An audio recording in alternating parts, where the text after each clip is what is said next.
All right, welcome to another episode of Growing Pains, where we talk about growing a company from zero to whatever, or from 50 to endless amounts, and describe the pains that we go through in scaling a company and how we resolve them.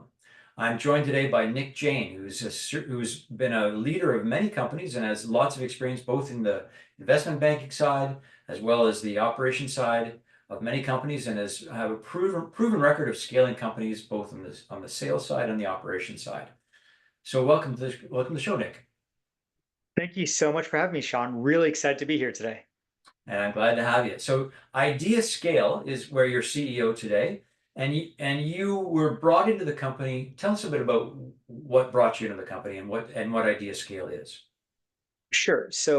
IdeaScale is the largest innovation software company in the world. You can think of it, our software like a social media platform for ideas. So instead of in TikTok where you put in funny dance videos, imagine replacing that with a cool idea for new products, snacks in the fridge, a new idea for a marketing campaign that your entire ecosystem, which is your employees, your customers, vote down, and the best ideas rise to the top, and they're the ones that your executive team does. They're the ideas that go viral within your organization.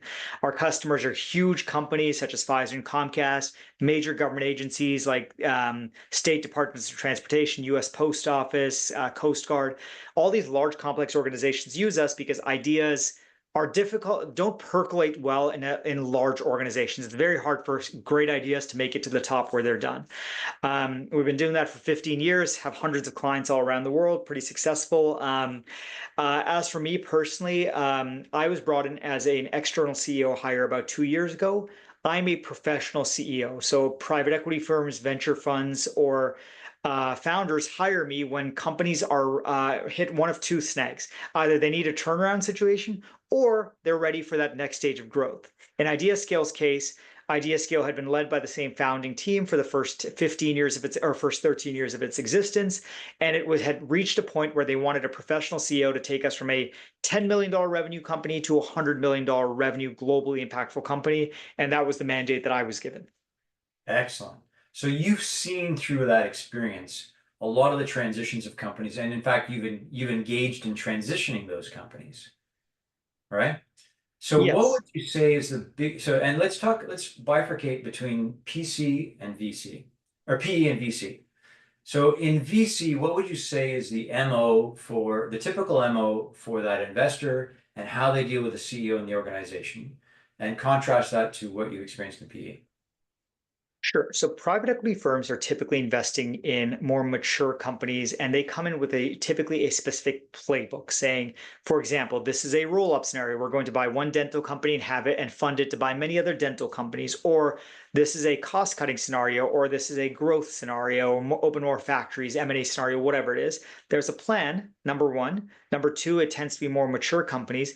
And number three, the governance model tends to be much more directive or prescriptive, where the private equity team has a board, and that board is meeting, at the junior levels almost weekly with the CEOs and CFOs of their portfolio companies, and at a formal board level, there's a real board that is super governing the operating executives on a regular monthly or quarterly basis, with proper metrics being reported, a lot of governance, and a lot more oversight from private equity.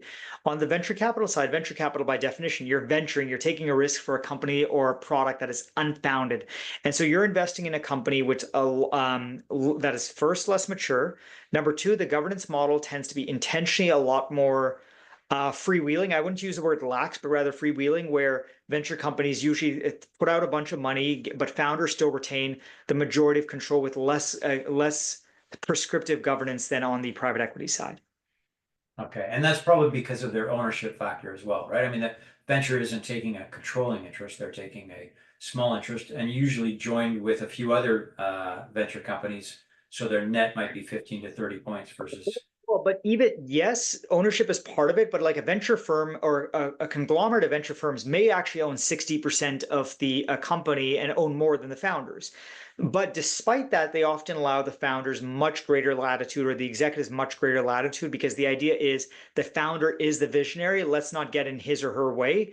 Whereas at a private equity level, there's a much more mature company, and it's less about the founder's vision or the CEO's vision, and much more about this is the established business model. Let us put more fuel into the established engine. Right. And you referenced the more the management team of the private equity company coming in and doing a more granular management level oversight of the company, and then obviously a more formal board with the ownership of the private equity firm. That translates to me as the recently graduated MBA crunching numbers and thinking the business is all about numbers.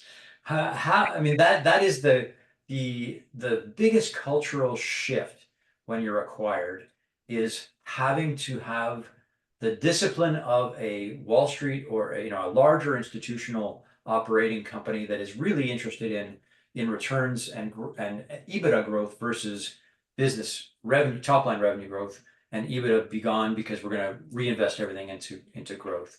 Well, how do you, in your experience with those two, I guess, mindsets, what have you seen that is painful, and what have you seen that has been fruitful?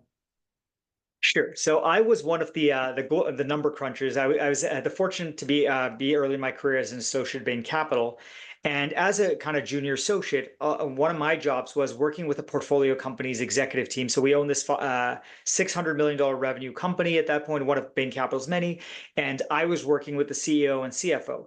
Now, on one hand, I was super deeply involved in the numbers. I knew what our P&L in Japan was and our FX rates to the euro, all that fun stuff. But I think Bain Capital does this very well, saying like business are explained by numbers, but not run by numbers. So Oh, good, I I love that. provide the additional analytic horsepower that the executive team of the operating company didn't have access to. They don't have like, someone working 100 hours a week crunching all the numbers who is beyond like aware of every single number in the business, right? But on the other hand, Bain Capital taught me very well that like, hey, I know crap all about selling. I'm a 23-year-old. I have never sold a electronic product in Japan or run a manufacturing strategy in Germany. So like provide advice, provide transparency, give thoughts, but realize you don't know, crap all about the operating side of the business. So I think Bain Capital did that very well. To contrast that again, but there was still obviously a focus on both revenue and EBITDA, and we were quantifying that kind of on a weekly basis, understanding why did this number go up, why did it go down? Was it FX? Was it units sold? Was it too much hiring, benefits, whatever it is? We understood all that Right. really deeply. On the venture side, so it's kind of weird. For the last decade, we've been in this very weird venture scenario, which was growth at any cost, Yes. where as long as you were growing top line, it looked great because the world was rewarding revenue growth. We've seen a shift to that over the last 2 or 3 years because one thing really bad happened over the last decade or so was growth at any cost means that a lot of venture funded firms grew at negative ROI cost. And as your members of your audience might appreciate, if you are growing in a fundamentally negative ROI way, you can't actually ever grow to be a successful business. You're actually just lighting money on fire. If you're trading a dollar's worth of product for 50 cents of revenue, yeah, your revenue is growing, but it's a terrible business. It's an old boss of mine used to say, if you're running a restaurant for filet mignon, selling it $10 a pop, you're going to get a lot of revenue. Everyone's going to line up that door of your restaurant, but that's not a business. So that's how venture capital has been, as an industry, been funding firms for the last decade, starting about 2 years ago, as we saw that first venture crunch happen. That model has largely gone away, where there's a lot more emphasis on either profitability specifically, or at least ROI positive growth, where a lot of venture firms have demanded that founders and executives show them that growth is not at any cost, but growth at a reasonable cost or growth at a reasonable price. Mhm. Right, right, exactly. So the rule of 40 we always talk about, and either growth and EBITDA or some combination, and depending on where the company One thing about rule of 40, you can actually hit your rule of 40 number, which is, growth. revenue growth plus EBITDA margins, and still be growing in a negative ROI way. Sure. So I think the emphasis is much more, or increasingly more than 2 years ago, on ROI positive growth, which is not necessarily captured well by rule of 40 or similar proxy metrics. Yeah. No, I agree 100%. Whereas on the private equity side, they're obviously more interested in EBITDA outcomes than just straight up growth. And so with the Mhm. firms so in this case, you've taken over from almost effectively a family run business. Would you say that's Not a I family-run mean, business. obviously it's a much bigger enterprise, but the Yeah. founder, We're still to this day we are a bootstrapped business that is still primarily owned by the initial founders. So not a family-run business, certainly a professional business, but one okay, that has not taken external capital. right. And is that the intention now to scale up with external capital for the M&A activity or? So we're in a very fortunate position that we are extremely profitable. We have no debt on the balance sheet, and our Oh, founders are themselves well off. yeah, So the good news, so as I'm exploring, so number one, for any organic growth, if I want to hire more engineers or more sales reps or invest in marketing, I've got plenty of cash on my balance sheet and from my cash flows, right? I'm in a very fortunate position where I'm a medium-sized company that's insanely profitable. So that's the good news. Um, Now, if I want to go do M&A, which I'm trying to consolidate the space because I think there's a lot of great players in my space. I think we are the best of them, and that we should all consolidate together to have a much better product suite for our customers. I think we're all better off, our customers, our companies, and our employees. As I try and do that, now I have some ability to do that with my own cash on balance sheet and with debt I could borrow from banks. But if I'm trying to do that at scale for a company, let's say my size or my valuation, I would certainly need to bring in external capital. But that is obviously a decision, that me and my board would have to have, and I'm not going to make that by myself. right, right. So let's look at acquisition because a lot of companies do look for strategic exits as opposed to PE exit. And regardless of the space you're in, what are the things that you're looking for in that growth? Are you looking for market acquisition? Are you looking for acqui-hire? Are you looking for new technology or all the above and then some?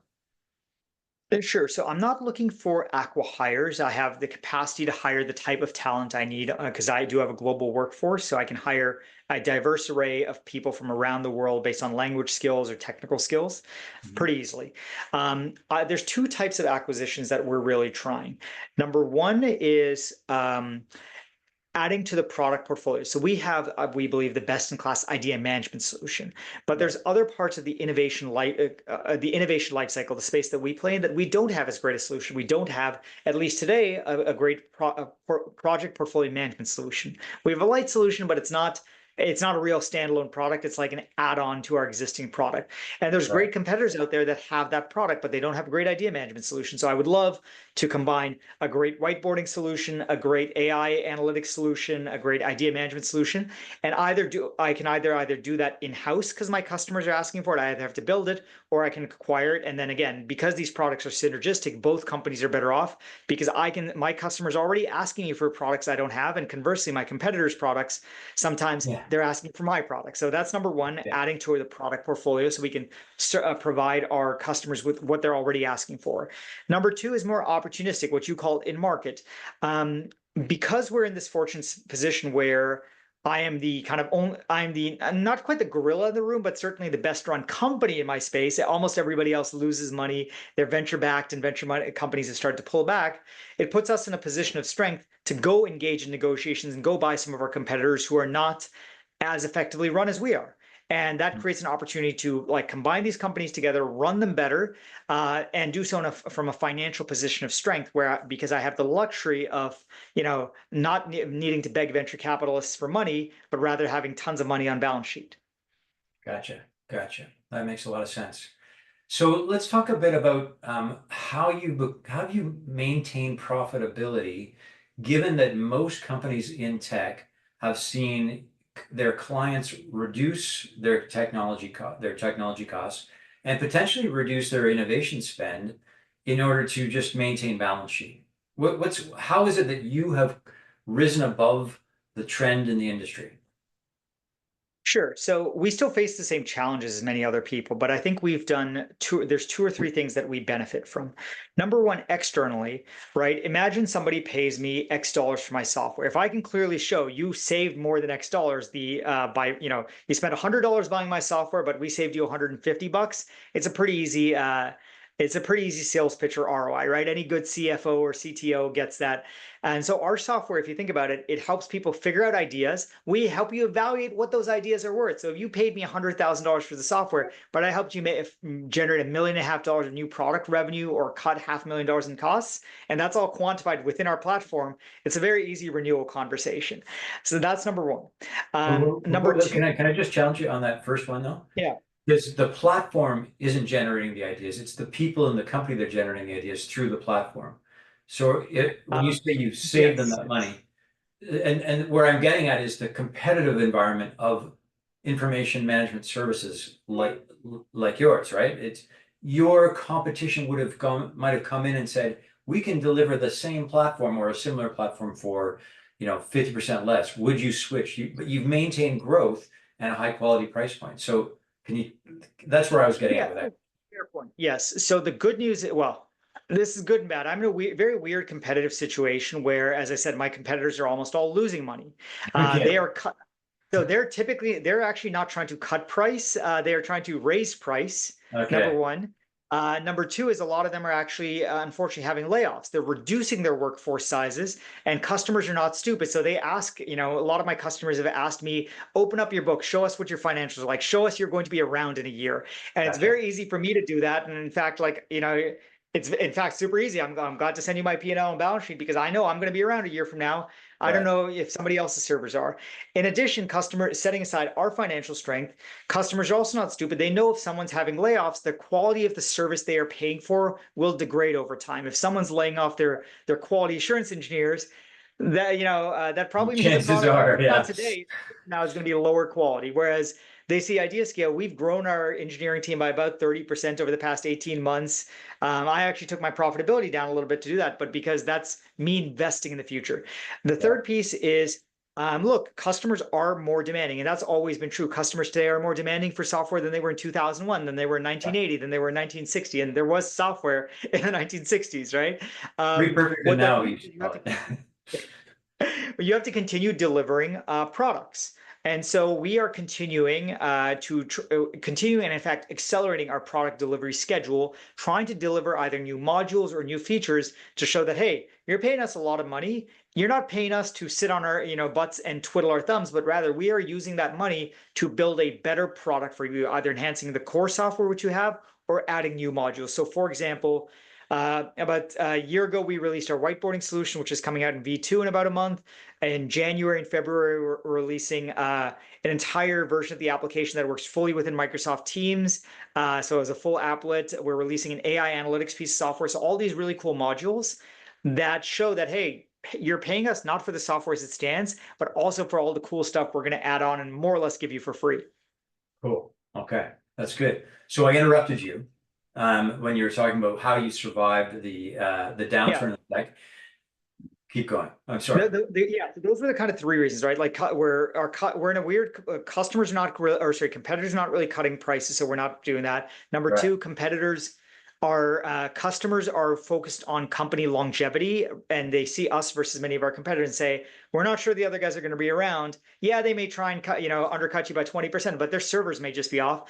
Right. Third is the product delivery, and then the fourth is how we internally operate our business. So IdeaScale is incredibly well run from a financial and governance point of view. When we spend money here, we don't spend money like I'm the CEO of the company. I theoretically could do whatever the hell I want, but if I decide to go invest in a new piece of software, new service, I'm expect anybody employing the company can credibly ask me, Nick, explain why this was a good business decision. Walk me through your ROI model. We are Mhm. incredibly rigorously run financially. I would say we are run the way a private equity firm would expect us to be run, not the Right. way kind of a founder-led business is. And that means we are just much, much more financially strong and well run than almost any company of our size. Right. Okay. That's great. Can I go back a little bit? You mentioned you have an international workforce. Tell me a bit about how you manage that international workforce. You are basically a North American company, but your workforce is around the world. Your sales are Yeah, generally North American, as I understand. so we have about 100 employees across 8 countries now. Some countries only have one person, like South Africa has one person, Brazil has one person. Some countries have multiple people. India, Bangladesh, Japan have multiple people. United States obviously has multiple people. Our revenues today are about 70% in the United States, 30% overseas, although the overseas proportion is growing because we literally only expanded overseas about a year ago. Right. Um, so we are we were historically a North American revenue company that is now shifting into a global revenue company. We've almost always, for 10 plus years, we've been a global workforce company. To manage that, we kind of do two things. Number one, our workforce is not, when I say global, it's not outsourced people, sitting in a foreign country. These are our employees, right? 100% our employees, they're on our Slack, they're on our benefits plans, all that fun stuff. So there's a greater sense of camaraderie because we're all being paid from the same bank account, right? The Right. same bank account that the CEO gets paid from is what the junior developer, with the senior marketer, they all get paid from that. Um, Number two, transparency, right? We communicate we use Slack as our communication medium.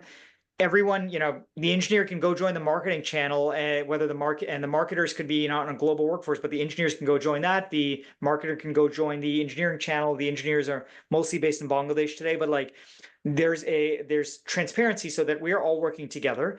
And then thirdly is a cultural expectation that this is one company, no matter where you sit, no matter what your language barriers, no matter what accent you have, this is the product we sell, and must be committed to making a great product and a great service for our customers. And if that is not the case, if you are not wholeheartedly committed to that, this is candidly not the right place for you. Right. So going from South Africa to India, for example, how do you manage the time zone variance, and what kind of work gets Yeah. done? What kind of places? Everyone works their own time zones, and and obviously there's expectations that we accommodate each other's time zones, or as well as like holidays. So, like for example, Mexico had we have some folks in Mexico. They had a major Mexican holiday about 2 weeks ago. They took that Monday off, right? Even though the Right. American staff kept working. We have American Thanksgiving later this week. The Americans are off there, I think Thursday, Friday. Don't quote me on that. I Thursday, forget. Friday. I don't know our Yeah. HR Well, days. Thursday officially, but Friday is Yeah. Black Friday. So So yeah, I mean, I don't know what our company's official holiday schedule is, but right. like at least Thursday, maybe Friday, I forget what it is. But so but our Bangladesh and India team will work off. The India team had Holi, which is a big religious festival for the Mhm. Hindu side of India. Yeah, They really. took the Holi off, and the Americans were still working. So we've respected each other's holidays. And then on time zones, look, if I'm chatting with a South African employee, I'm going to try and make it my morning, which is his afternoon. Yeah. And Japan's a little bit weirder because like Japan's like a 13-hour time difference to me. So either our Japanese employees or me, one of us is going to be doing late mornings, and we try and balance it out so that it's not noon my time and 3 a.m. their time. So look, Right. it is sometimes difficult when you're, on the literal opposite side of the world, but the expectation is both parties make that sacrifice on kind of that take a late evening call or an early morning call, rather than just one party being the subordinated to another's Right. interests. Right. It Right. is Right. This is You a gotta work on global mindset. company. We respect our global colleagues. That's good. That's good. And so, do you do engineering around the clock as a result of that, or is engineering strictly in North America and Bangalore? What's the arrangement? Bangladesh. So engineering is typically, well, our system operations is going to happen 24 hours a day. We have There? somebody on call or working to make sure the servers stay up. The actual engineering process typically will happen during Asian business hours, with the Okay. exception of if there's a major bugs, that'll happen 24/7, where somebody is just expected to go fix it no matter what time of day or night it is. Right. Okay. Very good. And Very by the good. way, that also applies to sales. Like if a North America, or we serve the Middle East right now out of North America in terms of sales and marketing. If the North American non-engineers, the salespeople, if they need to be available at some crazy time for the Middle Easterners, that's expected. That's part of the job here. Yeah. Yeah. Okay. Good. Good. When your background personally, you've come out of a variety of STEM and business experience. So talk to me a bit about that and what drove you to business instead of continuing on the science mathematics side, and how that and for anyone who's a late bloomer who's been always an engineer, what they should think about and vice versa.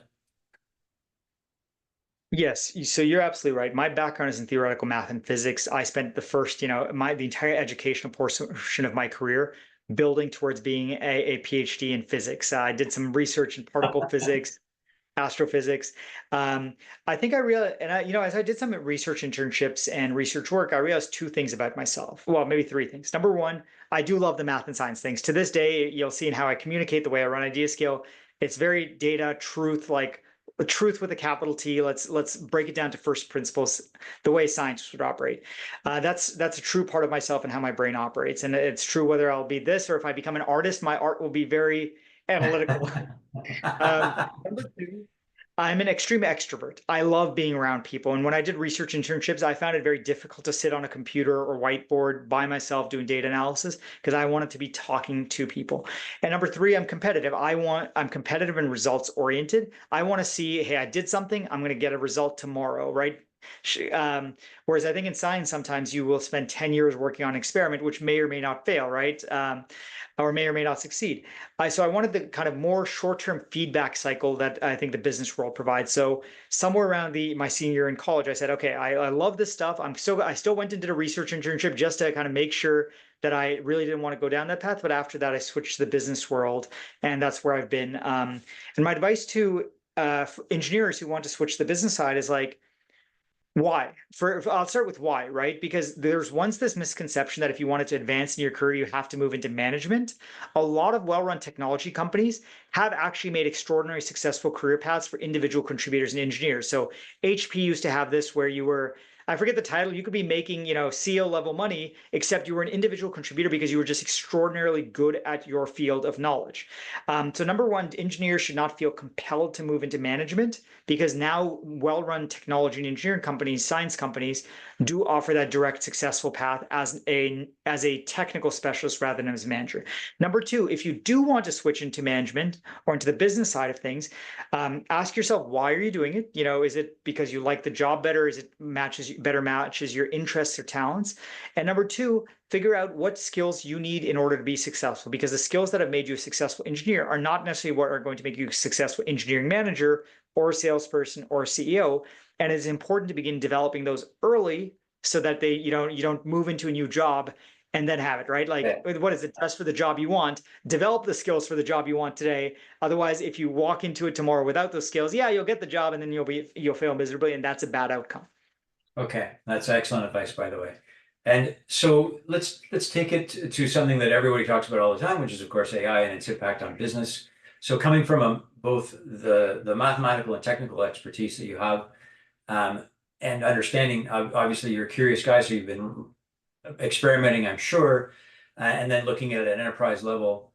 What do you see as the biggest challenge for your organization in staying focused when there are so many shiny objects floating around and opportunities to improve business operations? So number one, I want to start with, we have been big adopters of the various AI solutions basically since day one. Like within a few weeks of ChatGPT and the other LLMs coming to market, we were aggressive users. In some ways, the typical ways that other companies are writing sales emails, writing copy, all that stuff, but also in more kind of innovative ways, such as using it to create automated podcasts, to optimize M&A negotiations. In my M&A, I was wargaming against a ChatGPT bot where I Oh, programmed it wow. to be, or sorry, I was using Gemini. I programmed it with the personality characteristics of the CEO, who's my counterparty in the negotiation. And it was kind Ah, of a very funny conversation. that's Um, very interesting.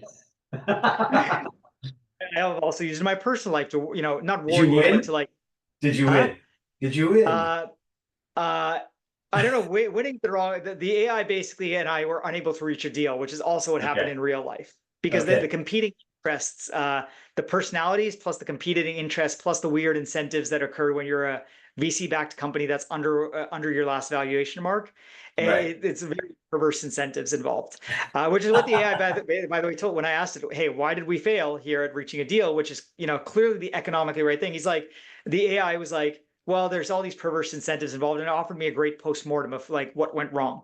Wow. Uh, Fabulous. so, uh, so in terms of the shiny objects question, so we are number one, very aggressive adopters of these forms of technologies. I think the two or three pitfalls that happen are number one, most people throughout any organization are just looking to do their job. They're not out there looking for cool tools. Or trying to change their jobs. Most people's brains aren't wired that way. It's just as human beings, we like habits, right? I like showing up and using my CRM every day. I'm not looking out there for another CRM or for an automated social media tool or whatever. So number one is when people do point out these new tools, you have to keep your ear to the ground, right? Uh, Like, so for example, for our automated podcasting, which we launched about 2 or 3 weeks ago, in fact, our South African employee, who is not in marketing, by the way, he's a sales rep. He said, "Hey, this is really cool. Look at what my daughter showed me. He dropped it onto our marketing channel. We're like, this is great. The marketer, go add this, like, just go get this done, like, start using this thing, right? So keep Was your ear. that just out of curiosity, was that Notebook LM? Yeah, exactly. So we're starting with Notebook LM. There's another one that I started playing with. 'Cause I didn't like some of the Notebook LM lack of customization, because I wanted people with more genders, more accents, Right. not the same two robotic voices all the Yeah, time. yeah, yeah, yeah. And so I started looking at other tools. But yes, we started with Notebook LM. Um, number two is, so number one, like, when people suggest ideas, listen to them, react, capture those ideas really quickly.